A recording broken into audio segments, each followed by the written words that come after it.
Hey guys, this is Fred. You've probably been wondering why I've been drawing sticker art lately. My wife asked that I make some custom stickers for a project she's been working on. It took an entire month to finish, but it's finally done. Today I plan on sharing my inspiration for each piece, as well as showing off some creepy art I haven't posted yet. I hope you enjoy. The first creatures I drew were based on the folktales about mandrakes. It was said that if you heard a mandrake scream, you would be doomed to an untimely demise or insanity. There are several creepy pictures of human-like mandrakes from the Middle Ages. I found out later that it's been used in a popular fantasy story. My wife asked me to sketch out a bunch of them to see which one she liked best. But, predictably, she liked all of them. I really love how they look printed on brown sticker paper. They blend in really well. And they actually look better than the ephemera I bought for her on Amazon.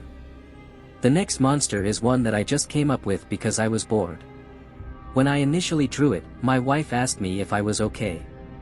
Fast forward to spooky season, and it turns out she really loves it and she decided to include it in her book. I was asked to make mushroom art, and of course my first instinct was to draw tiny elves hanging onto a giant mushroom for dear life. Kind of morbid, I know. It's still a draft, but it looks great small, just like she said it would. This monster was based on a Venus flytrap. She didn't want it to look like the monster from Little Shop of Horror, so I made it look more like a Medusa creature. It's an interesting mix of snake and flower. This next monster is my personal favorite. She wanted a shambling horror, and insisted it have some type of skull. So I envisioned a reanimated skeleton covered in muck, vines, and swamp. The vines took a long time to draw, but they add depth to the final image. Pretty creepy if I say so myself. This little guy is something my wife dreamed up. She wanted a pretty flower, but with a tiny monster creeping out of it. She made me draw this 3 times until it matched what she imagined. Should I be worried?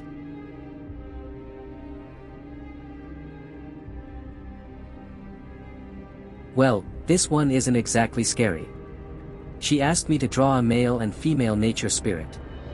I was pretty satisfied with the final image, but then she pointed out that it looked like he was wearing a dirty diaper. So of course I had to redraw it.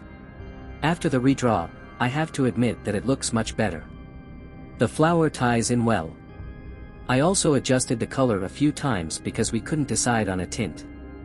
Added bonus, she found an eyebrow-raising French poem in some of her ephemera to match it.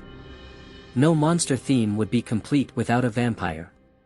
This is Rosalie. My wife asked that I draw a vampire based on a rose.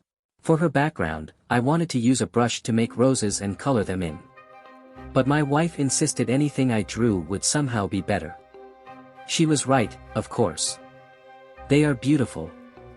I printed my roses in 2 sets, light and dark, and she used the light set to create a frame and the dark set as the background. I love it. Finally, she asked if I could draw her some zombies. Somehow, they ended up looking like a rotten boy band. But she wanted it that way. It was difficult to stop myself from putting in too much detail. They are stickers, after all. When I was done, I printed them on brown paper. She asked that I add some highlights to bring out some of the armor's shine and the skin texture.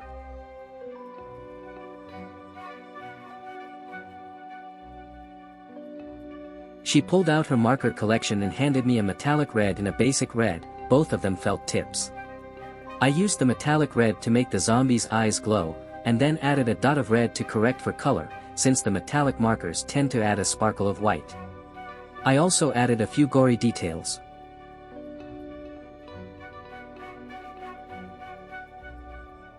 I have to say, this is the coolest looking scrapbook I've seen in a while.